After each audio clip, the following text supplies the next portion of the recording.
Good day and welcome to SCO BRICS Insight, where we talk about what's really going on in the world of the BRICS. Now, my name is Rod Mackenzie, and today I want to talk about the detachment from reality that is prevalent in the leaders of the European Union, particularly in their attitude and dealings with Russia. Now, just as Russia and the Ukraine are at the beginning of their first talks in 3 years, the European Union has decided to toughen its current sanctions against the Russians. Now, Brussels now threatening to impose significant restrictions on the Russian oil, gas and its financial sectors. Plus, the EU is contemplating the implementation of a comprehensive trade embargo on Russia. So what are the likely outcomes of these measures? Well, let's look first at the fact is the European Commission's also seeking to reduce the price ceiling for Russian oil and expand the sanctions list to include additional ships from the Russian shadow fleet. Brussels is also planning to impose restrictions on Nord Stream 1 and Nord Stream 2 gas pipelines. Plus, the sanctions against the financial sector in Russia are allegedly to be strengthened even further. The European Parliament has announced that it has also approved on a proposal to increase the duties on the imports of agricultural products and fertilizer from Russia and Belarus. Now, the vote on this proposal will take place on the 21st of May, but it's pretty much a rubber stamp. Now, at the same time, the European publication Politico claims that the EU authorities are considering introducing higher tariffs up and to including a complete trade embargo on Russia. Now, Russia's ambassador to France, Alexei Meshkov, has stated that the EU should prioritise the stabilisation of its own economy rather than implementing measures that are unlikely to potentially harm the Russian economy, but will inflict serious further damage to the already wounded EU economies. Now, he has stated that the EU's threats of new sanctions on Russia will be just as ineffective as all their previous efforts. The measures announced are not expected to be very detrimental to Russia. Now, before I continue, I'd like to make an appeal.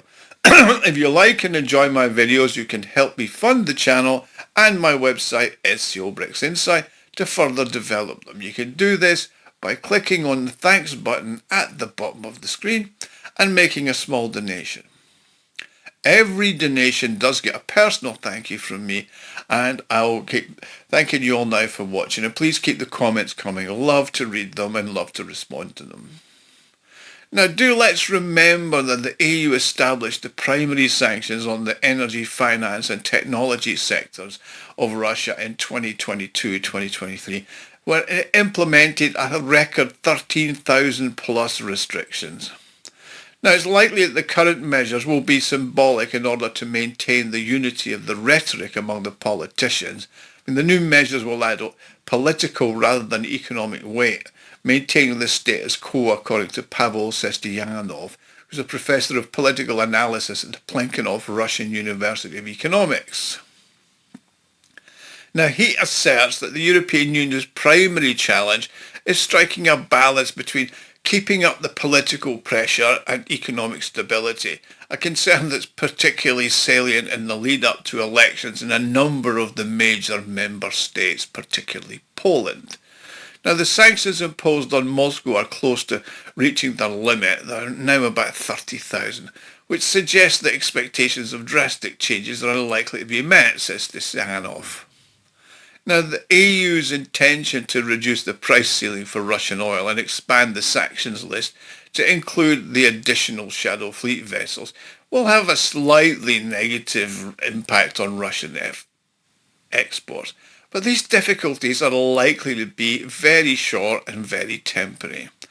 Following a period of adjustment to the new conditions, the situation will revert back to its normal one, as has occurred on the numerous other occasions with their previous sanctions.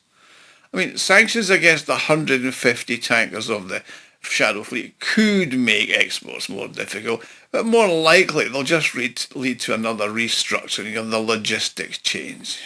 I mean, let's remember they've introduced similar measures in the past, and Russia's shown its ability to adapt to them, according to Vladimir Chernov, who's a global analyst at Freedom Finance.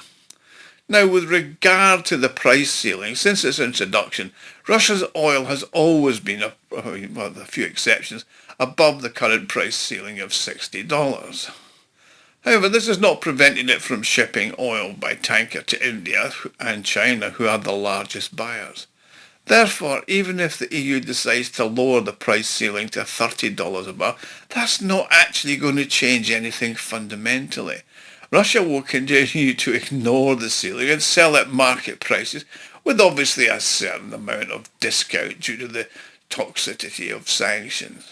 I mean, in April 2025, Russia's revenue from fossil fuel exports fell by 6% compared to the previous month, and were only 585 million euros per day. Now, it's estimated that reducing the price ceiling to $30 could potentially result in a decrease in Russia's export. But however, that's very unlikely to happen. And that is because Russia, as usual, will deal with it by redirecting exports to other countries and using alternative logistics routes. I mean, any decline in exports is likely to be temporary.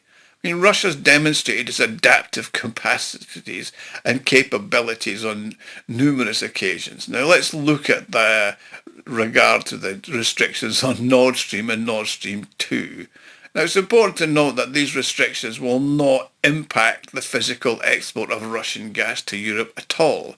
That's given that the pipelines have been damaged and are not currently in use and are unlikely to be so.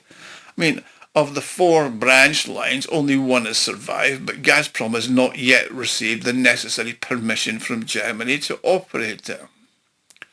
Conversely, if the EU imposes a complete ban on the purchase of Russian gas, it will continue to undermine its own energy-intensive industries, which have been on the brink of collapse for the last 3 years in the face of the high energy prices that has made their production unaffordable.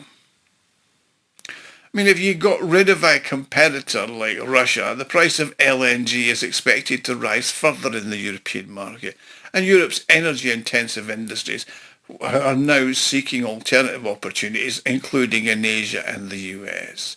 I mean, the petrochemical industry has been particularly affected. In January 2023, the capital outflows, as the year started, from the EU amounted to almost 300 billion euros. Now, previously, the EU had proposed to completely abandon Russian gas no earlier than 2027. By that time, it thinks that additional volumes of LNG from the US, Qatar, and Australia would become available. So, despite the reduced dependence on Russian gas, some countries, such as Hungary and Slovakia, continue to receive gas under their long-term contracts based on price, and they get a very good deal.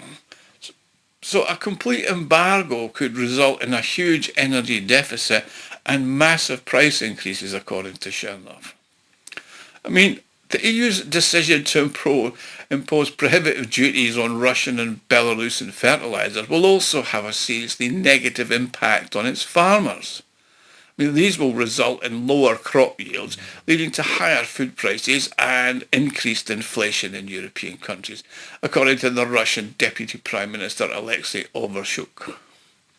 Now, the largest associations of European agricultural producers, COPA and COGECA, are expressing their concerns and attempting to persuade the authorities to delay the introduction of duties for at least a year, and then next year the same. Now, it's interesting to note that the EU-Russia trade has fallen sharply in recent years, but in the first quarter of 2025, the EU increased its imports of both Russian gas and its fertilizers. Now, concerns about rising prices due to the rejection of cheaper Russian resources have led to increased demand for these products. I mean, in the first quarter of 2025, Europe purchased more than 30% more Russian gas than it bought in the same period of 2024. I mean, the total value of the transactions reached 4.5 billion euros. In February, the EU purchased fertilisers for 180 million euros, and that was up 8% on the previous month of January. Now, at the same time, it's important to note that more than a quarter of all fertilisers imported to the EU come from Russia, and another 15% from Belarus.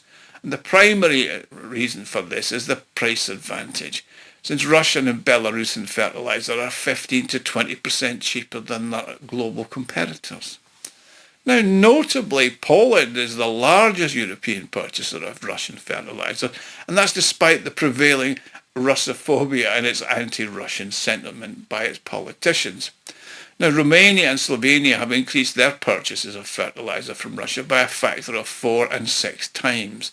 So fertiliser from Russia play an important role in European agriculture, and their absence will, I said, lead to very much lower yields and higher food prices, which is not going to be popular.